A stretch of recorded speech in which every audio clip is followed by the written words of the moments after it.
À peine 10 ans et déjà dans la cour des grands. Noah participe au concours senior pour la 3e fois en binôme avec son père. Son meilleur résultat, un 8e de finale il y a 2 ans.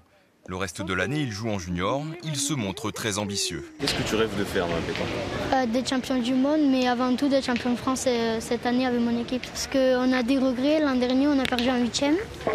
Et du coup, cette année, on espère faire mieux déjà, aller chercher le titre. À 16 ans, Camille incarne la relève elle aussi. Après seulement 3 ans de pratique, elle a intégré l'équipe de France junior. Je pense que c'est un sport déjà. Et après, il y a l'échange, le partage. C'est sportif, mais en même temps, il faut jouer avec la tête. Il y a le bras, il y a tout. Moi, j'adore ce sport. Depuis plusieurs années, la pétanque attire de plus en plus de jeunes qui peuvent très tôt se montrer compétitifs.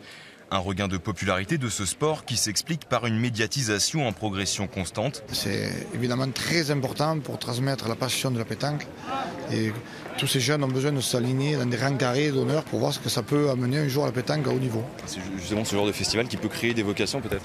Ça leur donne envie. Ils ont envie de se retrouver sur le carré d'honneur contre un grand champion ou voir remplacer un jour peut-être le grand champion. L'image de la pétanque change également et devient de plus en plus professionnelle.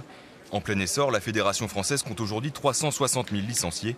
De quoi imaginer l'émergence, pourquoi pas, de futurs champions du monde français.